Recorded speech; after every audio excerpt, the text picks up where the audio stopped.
All my life, I've always tried to entertain myself. Yeah, I think that's one thing I've been trying to do my whole life is entertain myself.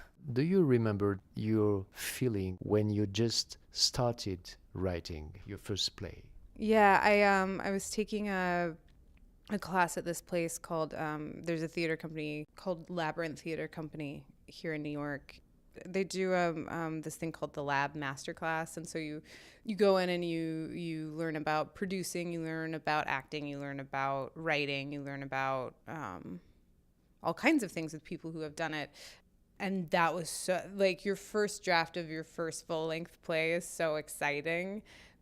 It's like a developing Polaroid. There's some, and especially if you're in a class like that where you write a scene and then you bring it in the next week. It was thrilling. It was so scary. It totally negated all of the things I had in my head about not being smart or being an intellectual or whatever. It was like the first time, because in acting school it was like you're fat, and in high school it was like you've got pimples. It's just like all of the narratives that everybody has about themselves. And I think that with this, I just felt good. I think I felt good for the first time in my life, even though I felt scared and nervous and crazy and needy. It was like felt like I felt like something inside of me that had been waiting to explode was finally exploding. Yeah, it felt good and it felt terrifying, but it was the first time in my life I had ever had any modicum of confidence ever. What makes a good story for you?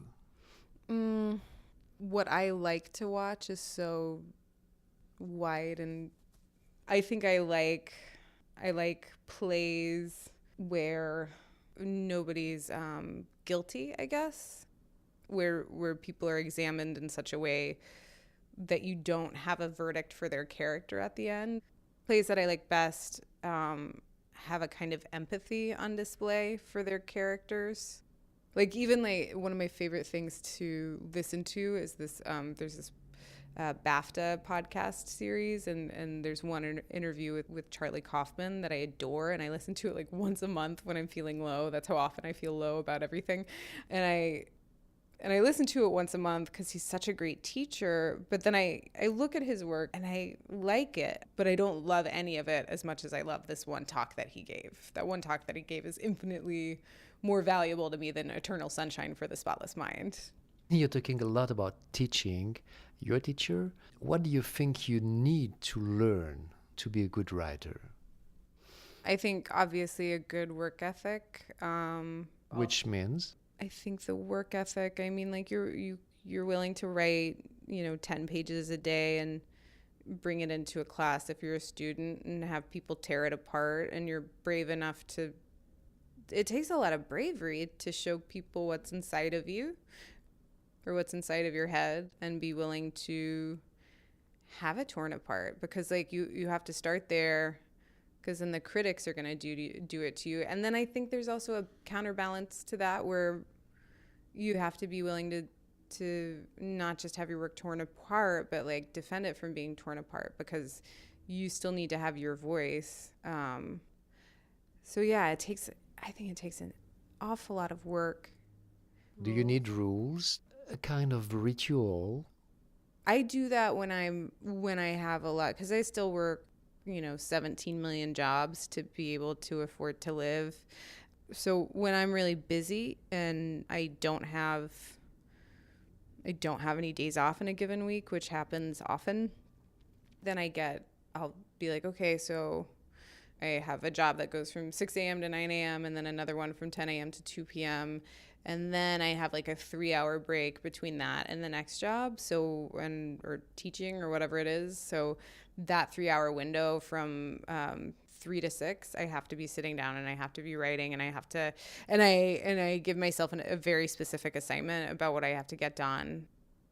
But yeah, so I think some of the discipline is built in now, and some of it is still, like, I'm getting into TV writing now, and that means self-motivating to sit and not just not just write, but read and read and read and read and read and read. And like pilots are not, like TV scripts are not super fun to read. Sometimes they're fun to read if they're really, really good. But you read and read and read until you find something that feels like it speaks to you. And then you know, for me, the easiest thing to learn was to copy the structure.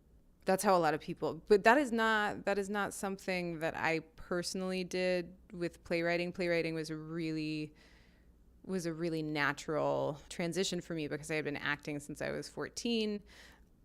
So just by that, I had read so many plays already. Tell me more about this structure you were talking about. My favorite pilot for structure was I read the Breaking Bad pilot, the very first episode. And that I reread over and over and over again because I just thought it was so brilliant. So you need a working plan in mind to start writing. I mean, not with except plays. For the play. No, I am starting. I map a little bit. Like if I'm feeling confused, but I usually know what the end of a play is instinctively.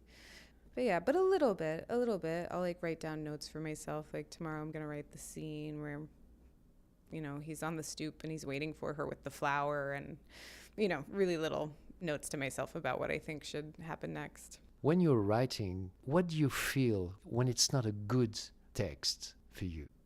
I mean, there are probably some people out there that would be like, Charlotte Miller has never written a good play.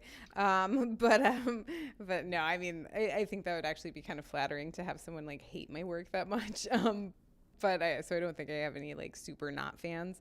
I know that it's going well, or it will be something I can use, or I'm on the right track if it goes really fast.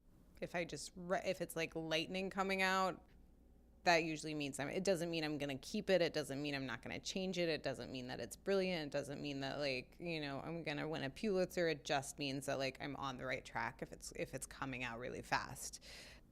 I know that I'm in trouble and like not on the right track if I feel enamored or protective of the text in some way. Like if I write a play or a scene or something and I have this feeling of like not wanting to change it and not wanting anybody to see it because it's a precious little baby, that means it's an ugly baby.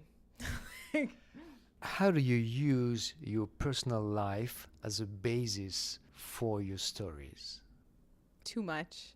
No, I base things loosely on my family because they're interesting and so smart and so foolish and so wise, and you know, they just all have really interesting stories, but it's never a direct hit, and it's always something that's like stewing around in my gut. It's always a question that I have about myself that I'm using, you know, external circumstances to explore, if that makes sense. So it's not, at the end, it's like not actually about them. And if you look at my plays, it's like 17 different versions of my personality, which sounds like horrifyingly narcissistic now that I'm saying it out loud. But because I think, you know, as a playwright, you have to side with every single one of your characters. You have to be in it with them, even if they're doing bad things.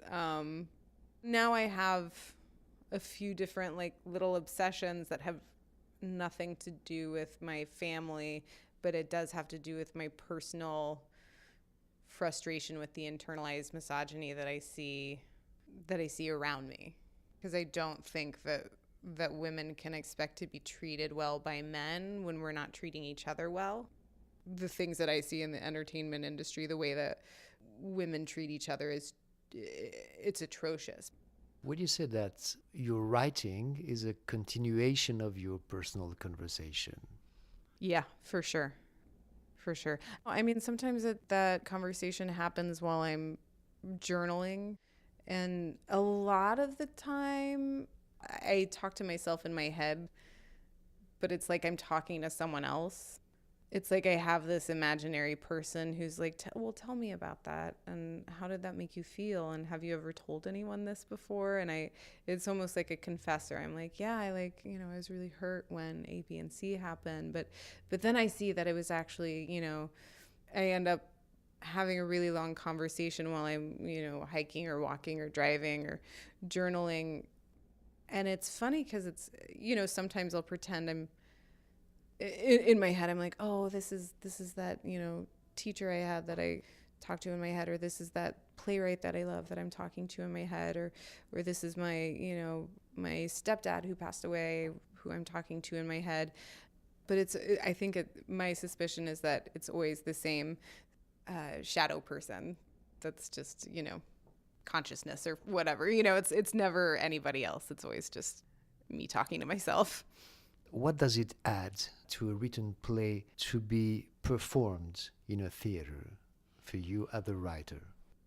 When you hear a play out loud, even if it's just two people reading at a table with paper in their hand, and they're not even actors, you can hear the rhythm of it, and you can hear if it's moving along naturally, or if you can hear whether or not it works. You can hear whether or not it needs to be rewritten.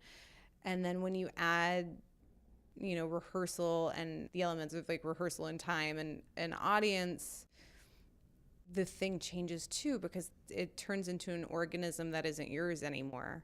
And that's what the thing actually is. The thing that's not yours anymore. And then it never exists again.